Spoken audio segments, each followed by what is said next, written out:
Mardoqueu soube tudo quanto se havia passado, rasgou Mardoqueu ou Mordecai, não sei como é que está a sua tradução na sua Bíblia, rasgou Mardoqueu suas vestes e vestiu-se de um pano de saco com cinza e saiu pelo meio da cidade e clamou com grande e amargo clamor.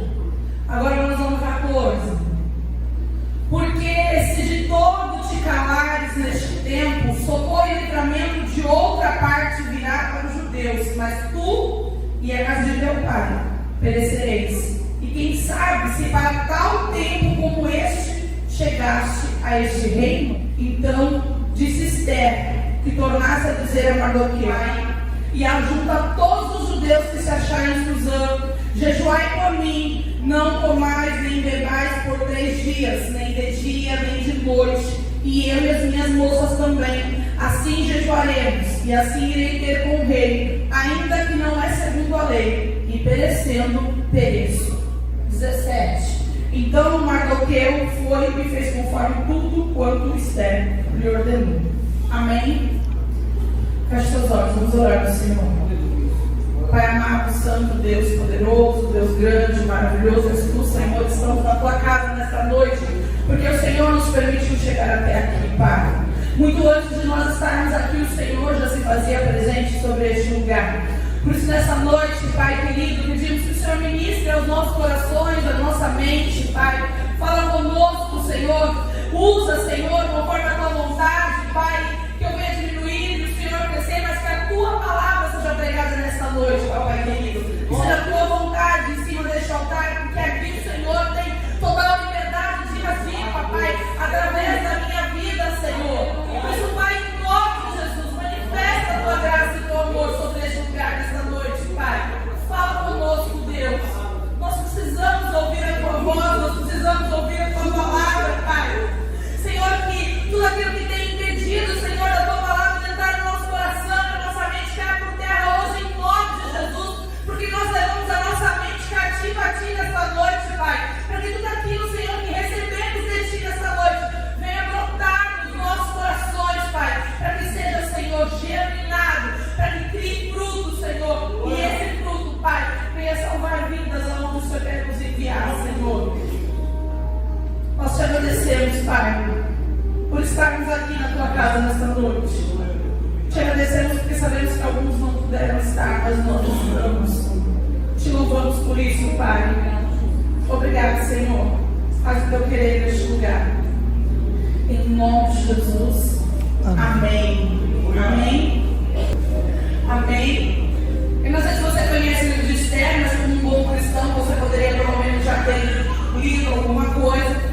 E antes da gente adentrar na palavra, eu quero te dar um pequeno resumo, para que você entenda o que nós vamos falar nessa noite. Nós estamos aqui ministrando sobre o livro de Esther. E essa história de Esther começa com o rei Assuero e a sua esposa, a rainha Vasti. E nós vemos no início, lá no capítulo 1, que o rei Assuero faz um banquete e convida a rainha Vasti para estar junto com ele. Porque naquela época a rainha não poderia entrar na presença do rei se ela não fosse chamada, se ela não fosse convidada pelo rei. E Assuero está fazendo um banquete, chama a rainha Vasti, e ela se recusa a entrar na presença do rei. Ela se recusa a participar desse banquete. E com isso, a rainha Esther é destituída do seu cargo de rainha. Porque o rei entende que se ela, como rainha, quando o rei a chama, não entra na presença dele, qualquer outra mulher poderia desobedecer a ordem do seu esposo. E isso seria um vexame para o rei. Então, sob o conselho dos seus conselheiros, o rei destitui a rainha Vasti de rainha. E aí, então, ele faz um concurso, vamos dizer assim, um concurso, porque ele pede para chamar todas as mulheres virgens do reino para que venham ao palácio, para que o rei possa escolher uma nova rainha para ele. Então é feito um concurso. E nesse concurso, Esther, ou Hadassah, que é o seu nome judia, é escolhida. Hadassah é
queria destruir toda a sua descendência, toda a sua nação.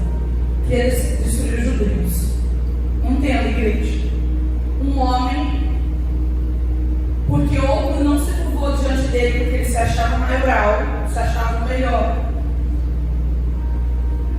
Entra na presença do rei e arma uma situação para que esse homem seja punido. Mas ele não quer punir somente a Mordecai, ele quer punir todo o seu povo. E quando isso acontece, Mardoqueu vamos dizer assim, não sei, não fica com medo, mas ele não para. Porque havia o propósito de Deus também, não só na vida de Esther, mas na vida de Mardoqueu. E diante dessa situação, eu quero te apresentar nessa noite 3 lições que a gente aprende diante dessa história. Eu poderia te apresentar aqui 10, 12, 13, 14 lições, mas eu quero te apresentar nessa noite a 3 lições que a gente aprende com essa história. E a primeira delas é que a crise não faz uma pessoa, mas revela quem ela é. Vou repetir para você. A crise não faz uma pessoa, ela revela quem eu e você somos. Na hora da crise, nós nos revelamos quem somos. Quando aparece a crise sobre a vida de Mordecai, de Mardoqueu, em que há a ordem para matar os judeus, esse homem poderia sim aceitar aquela decisão e esperar a morte. Ou melhor, ele era o pai da rainha. Ele poderia ainda assim receber uma, como é que eu falaria, pastor, uma abstinência, não, ser livrado por ser o pai da rainha. E isso não poderia de repente nem atingi-lo. Mas Mardoqueu não recebe essa informação ficando em silêncio, quieto ou deixando as coisas acontecer, porque recebeu uma sentença de morte. Nós lemos aí no versículo 1 do capítulo 4 que Mardoqueu se veste com roupas de sacos e vai à frente do castelo para clamar ao Senhor. E eu te pergunto, quem é você na crise? Você é aquele que quando tem uma sentença sobre a sua vida dada pelo homem, você se cala e espera a morte sobre a tua vida, sobre a tua casa, sobre a tua família?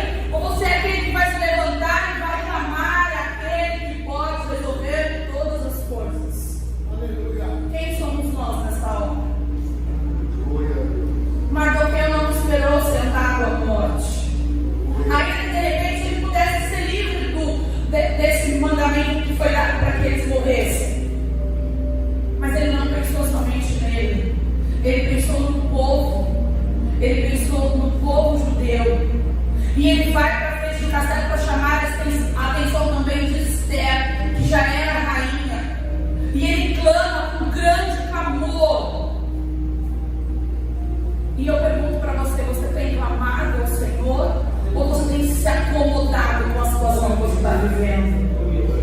E eu digo ainda maior que essa semana, irmãos, eu não sei você, mas isso que o pastor falou aqui ao iniciar o culto tem incomodado muito, porque eu verdade, e eu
conformou com a sentença de morte, ainda que haja uma sentença lá por conta que está devastando tudo no sul.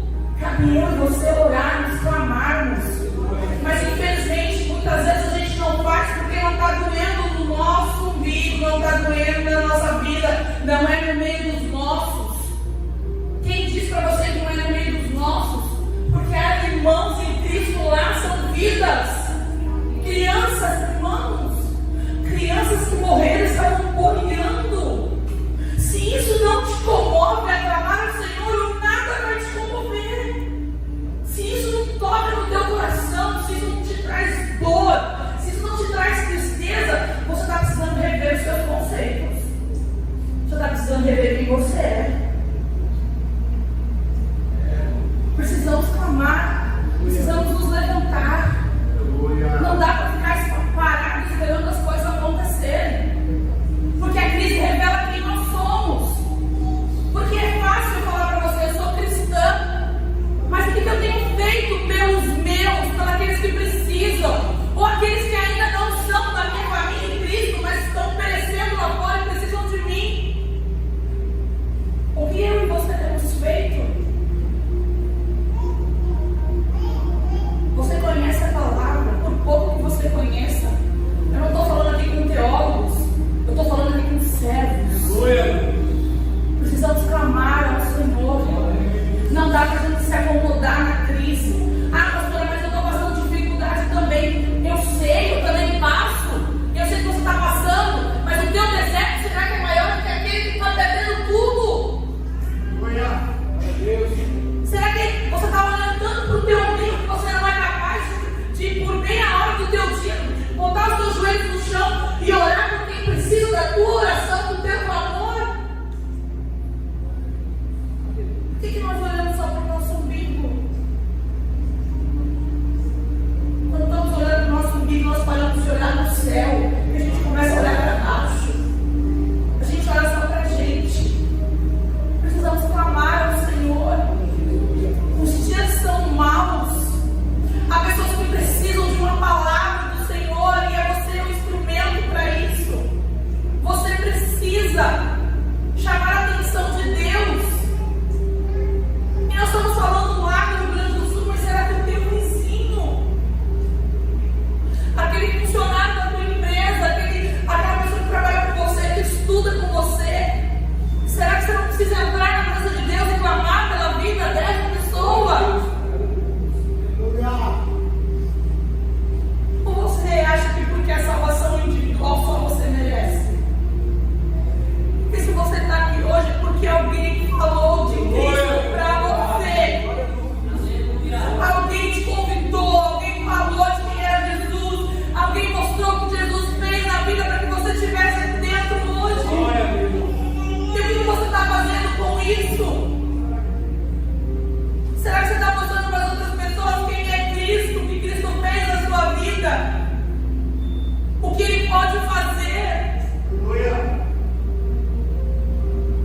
Se aquele homem tivesse desistido de aceitar a sentença, o povo inteiro teria morrido. Mas ele não desistiu, ele clamou. E ele chamou a presença de Ele chamou a atenção de Esther. E aí nós vamos para uma segunda lição que eu e você devemos aprender.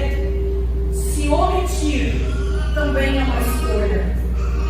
Que ainda que não haja consequência para você, haverá consequências para alguém. O que foi que Deus te chamou para fazer e você não está fazendo? O que foi que Deus falou? Vai e faça. E você não está fazendo. O que é que Deus tem te incomodado e você tem pedido que não está ouvindo Deus falar? Se omitir também é uma escolha. Deixar de fazer é uma escolha. Eu não escolho só fazer, eu escolho deixar de fazer. E quando eu escolho deixar de fazer, eu vou viver as consequências da minha escolha. De repente essa consequência não vai vir para mim agora, mas pode vir para um filho meu, para o meu marido, para o meu pai, para a minha casa.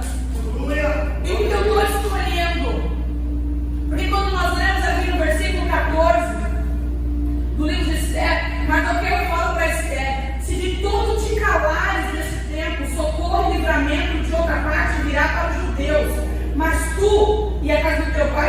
perecereis, e quem sabe se para qual tempo como este chegasse a este reino. Mardoqueu pede para Esther entrar na presença do rei para fazer alguma coisa em prol do povo judeu, para que ela pudesse entrar ali na presença do rei para salvar o povo judeu. Só que, como eu disse no início, a rainha não pode entrar na presença do rei se ela não for convidada. E Mardoqueu fala para ela: você precisa fazer alguma coisa, porque se Deus te colocou aí, é porque você tem que fazer alguma coisa. Ou você acha que Deus te colocou onde Ele te colocou porque Ele não tem propósito na tua vida? Então, se não tem propósito onde você está, é porque não foi Deus que te colocou. Aleluia. Porque se você está onde você está, é porque há um propósito de Deus. Aleluia. Se não tem propósito, você está no lugar errado. Aleluia. Mardoqueu disse para Esther: se você não fizer, alguém vai fazer. E muitas vezes, igreja, quando eu estava estudando essa palavra aí, conjecturando com o meu marido e pastor, que a gente faz isso de vez em quando, mas sempre, eu falei para ele: se alguém não cantar, Deus vai levantar alguém para cantar. Se alguém não tocar, Deus vai levantar alguém para tocar. Eu creio nisso. Eu creio nisso, porque é a obra dele, é a casa dele. Mas e dentro da minha casa? Se eu não for uma boa esposa para ele, Deus vai levantar outra mulher no meu lugar para ficar com ele? Ou eu e a minha casa vamos sofrer as consequências da minha omissão? Eu te pergunto nessa noite. Porque a gente acha que, se eu não fizer, Deus vai colocar uma pessoa para fazer. Quem disse isso para você? Deus faz se Ele quiser. Porque Ele é Deus e eu e você não temos capacidade para dizer para Deus o que Ele tem que fazer ou não. Ele faz se Ele quiser. Se Ele não quiser fazer, Ele não vai fazer. Mas eu e você vamos sofrer as consequências da nossa omissão. Se Deus pedir para você fazer algo, faça. Porque ainda que você não veja as consequências de você não fazer, alguém vai sofrer essas consequências. E às vezes a gente não entende, porque algumas lutas, alguns desertos vêm na nossa vida ou na vida dos nossos filhos. Porque nós nos omitimos de fazer algo que Deus pediu para a gente fazer. Nós fingimos que não estamos ouvindo o que Deus está nos pedindo, porque não é do nosso interesse, não é da nossa vontade. Então a gente prefere se omitir do que fazer. Se Esther não tivesse se levantado para fazer algo em favor do povo, ainda que ela perecesse, porque a palavra de Deus diz que se tiver que perecer, ela decidiu por perecer, mas ela ia fazer alguma coisa. E eu e você, o que nós temos feito com o que Deus tem colocado nas nossas mãos? O que você tem feito com o que Deus tem colocado nas suas mãos?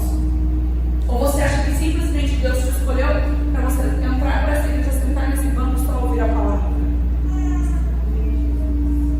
A palavra de Deus diz: ide por todo mundo e pregai o evangelho a toda criatura. Isso é para mim e para você. Isso já é um propósito sobre a minha e sobre a tua vida. Isso aqui não é para pastor, para evangelista, para obreiro, para diácono. Isso é para todos nós. Ide e pregai o evangelho. O que é pregar o evangelho, jovens? Diga, o que é pregar o evangelho? Quais são as boas novas? Glória a Deus. Fiquei feliz agora. E eu e você estamos fazendo o quê? Aí você vai dizer: pastora, mas se eu não falar com o meu vizinho, com o meu amigo, alguém vai falar. Se Deus não quiser, ninguém vai falar, porque Deus está esperando de você fazer. Vou compartilhar algo com vocês. Vou dizer que essa semana foi difícil, só para a misericórdia do Senhor. Eu estava mexendo no Instagram e eu recebi uma notícia que me abalou como mãe. Um jovem que morou com o Lucas em Itatima, no alojamento, sofreu um acidente de carro no domingo, na estrada. E por coincidência não existe, mas ele também é do sul, né? Na estrada.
Deus podia fazer? Podia.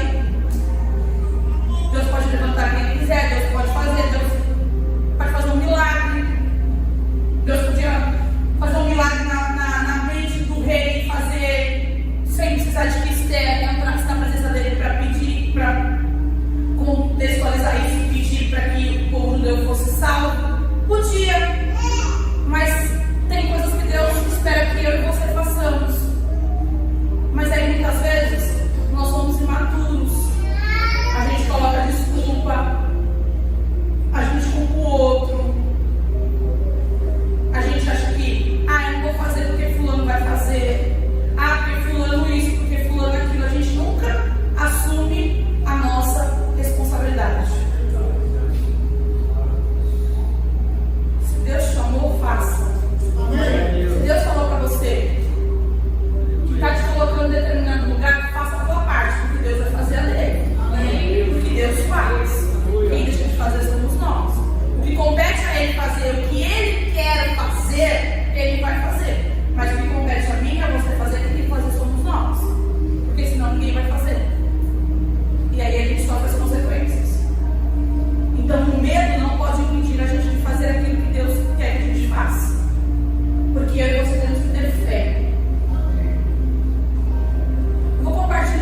achasse que eu não ia conseguir, eu tinha que dar um passo.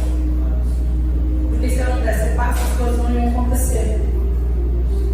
E o Senhor está dizendo isso para você nessa noite.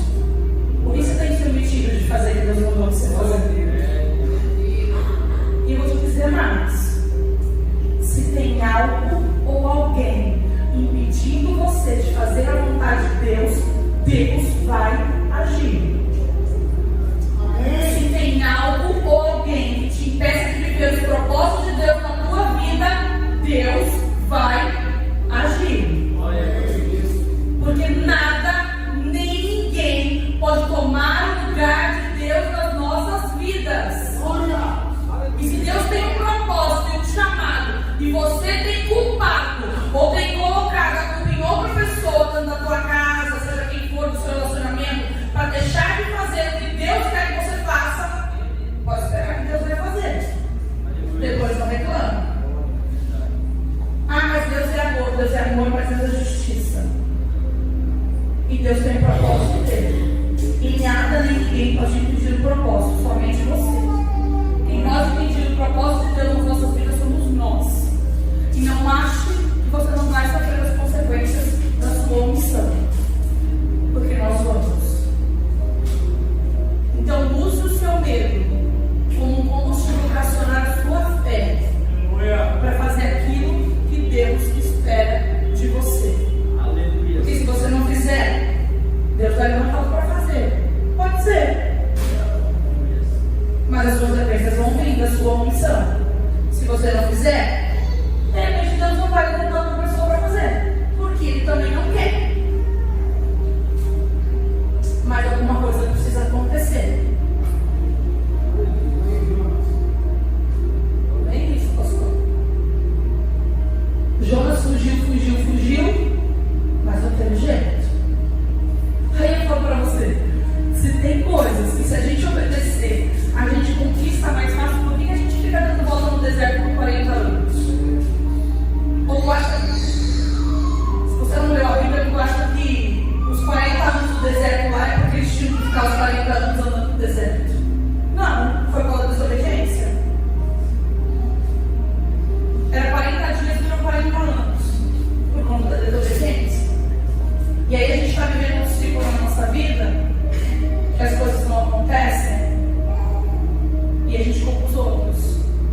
A gente culpa a nossa família, a gente culpa a nossa descendência, porque eu vim de uma família tal, porque meu pai era assim, que minha mãe era assim.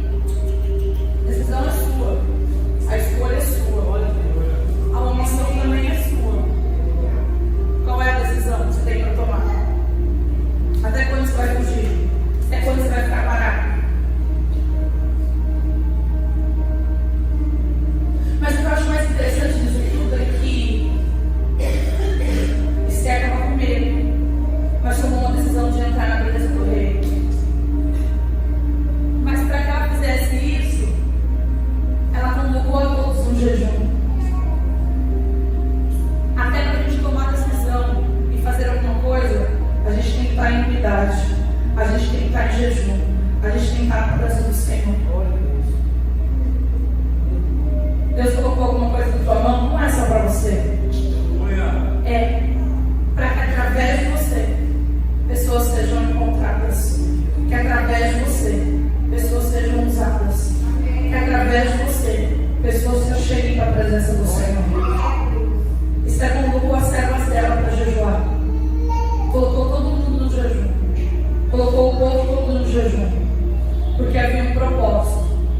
É muito fácil eu querer salvar a minha casa, os meus filhos, e eu falava para o pastor assim, ó, vou jejuar. E ele falou assim, jejua?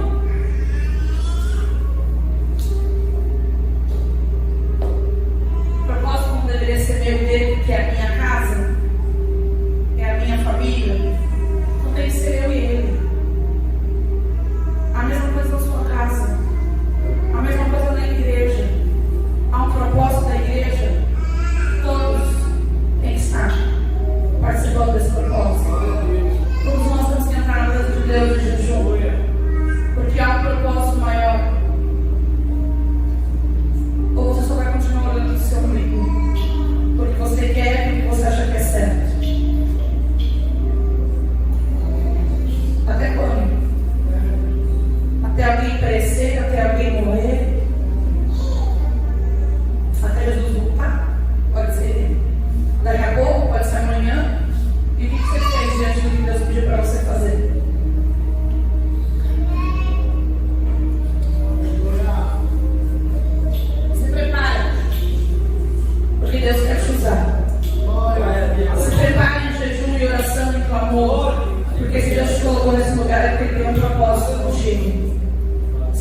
levou até este lugar, seja ele onde for, se foi Jesus que te levou, se foi o Senhor que te levou, há um propósito nisso, então esteja preparado. Ninguém entra numa guerra sem saber guerrear. O soldado, quando ele vai se alistar, ainda que ele não fique lá, que ele só sirva o exército por um ano, ele não entra já fazendo tudo o que você acha que ele tem que fazer. Ele vai entrar e vai ser preparado para se tiver uma guerra. O bombeiro, ele faz um curso antes de receber a farda de bombeiro. O policial faz um curso antes de receber a farda de policial. Eu e você também precisamos nos preparar. Porque os dias são maus. E se eu e você não estivermos preparados, as coisas vão acontecer. E você não vai estar preparado para isso. Faça jejum. Pastora, eu não sei jejuar. Pede ajuda. Pastora, eu não sei como iniciar. Pede ajuda. Às vezes precisamos de alguém como Mardoqueu que vai falar pra gente: faz. Você tá aí porque você precisa fazer tal coisa. Se Deus te colocou aí, você precisa fazer. E às vezes alguém fala isso pra gente, a gente fala: lá vem uma irmãzinha que acha que sabe tudo. Lá vem um irmão que acha que é. Não! Tem gente que Deus coloca do nosso lado, dá um cutucão na gente, pra mostrar pra gente que a gente tá quase indo no caminho errado. Pra acordar a gente com a vida e falar: bora, vamos!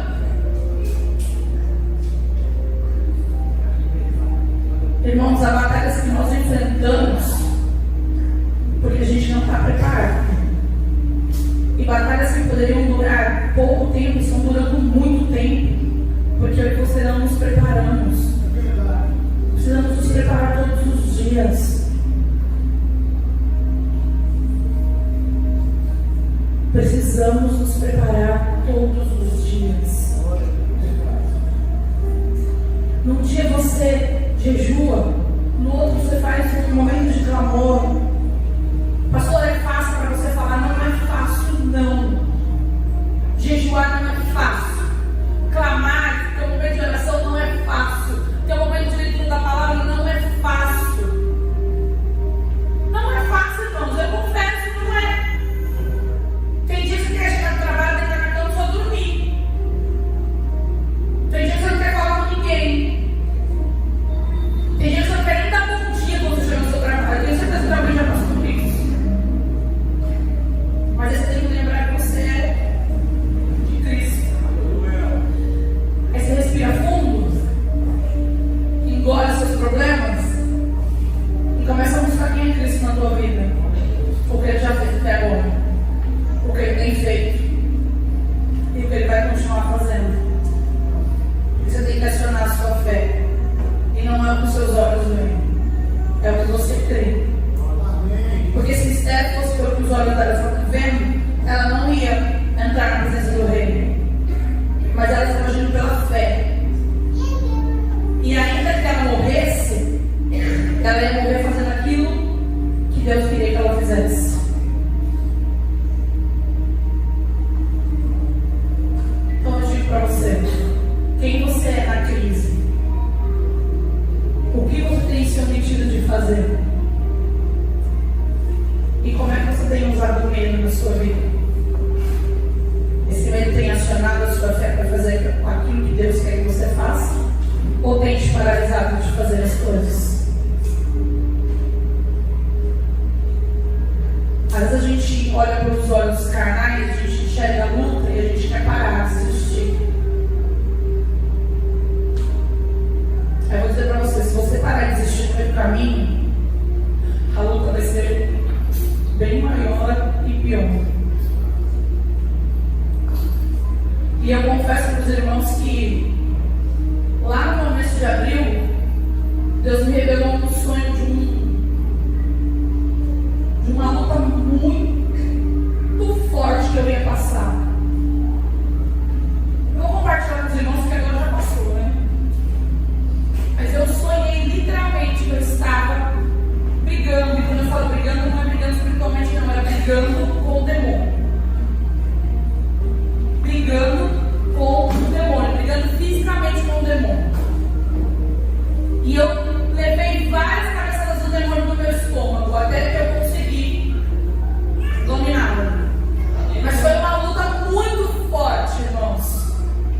forte. Foi uma noite, só o sangue do Cordeiro.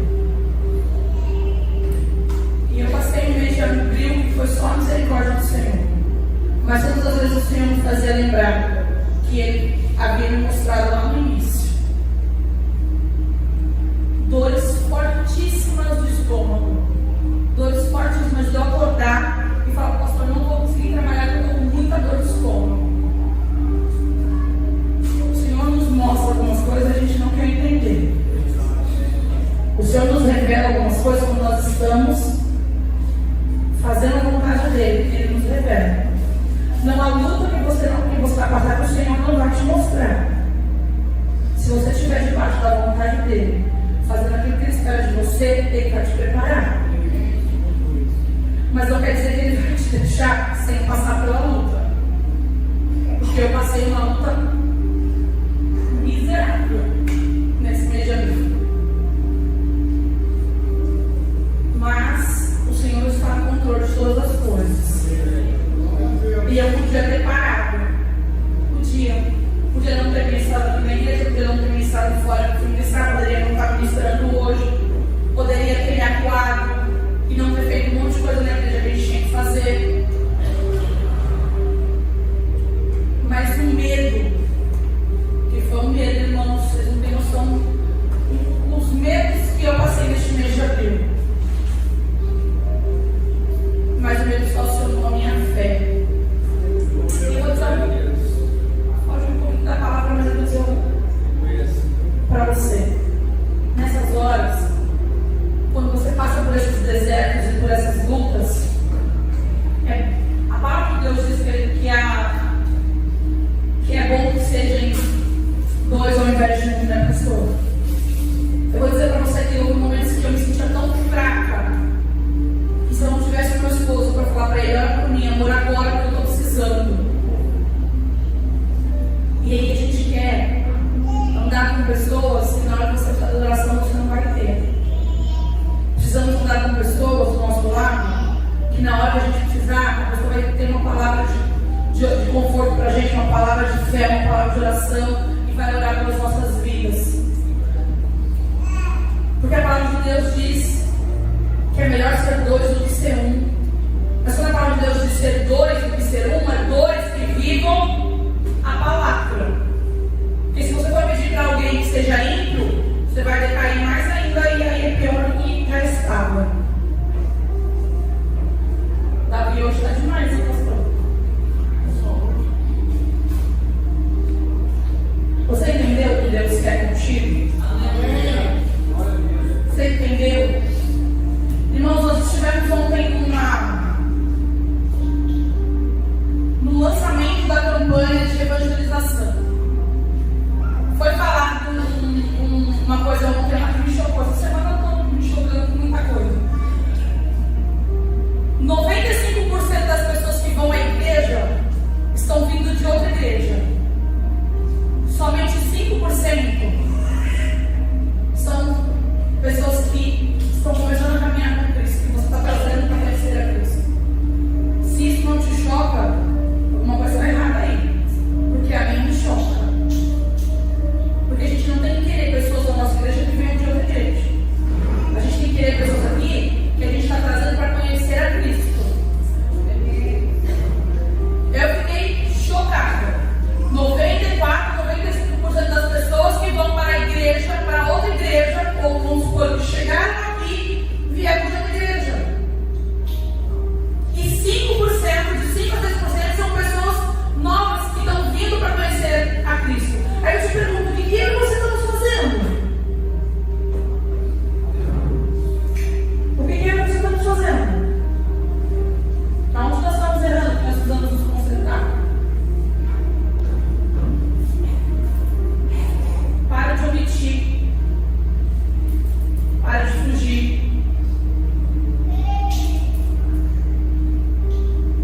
Para de deixar aquilo que Deus quer que você faça. Para de ter medo. Até quando o medo vai te paralisar? Até quando? Até quando você vai deixar de fazer o que Deus quer que você faça? Até quando você vai se sentir incapaz? Se você está se sentindo capaz como eu me senti um dia, vai para a palavra de Deus diz que quem nos capacita é o Senhor. Mas a gente tem que se submeter. Se eu não submeto, nada vai acontecer. Não adianta eu dar o passo e não me submeter à obediência. Eu preciso me submeter à obediência para que as coisas aconteçam. Quer salvar a tua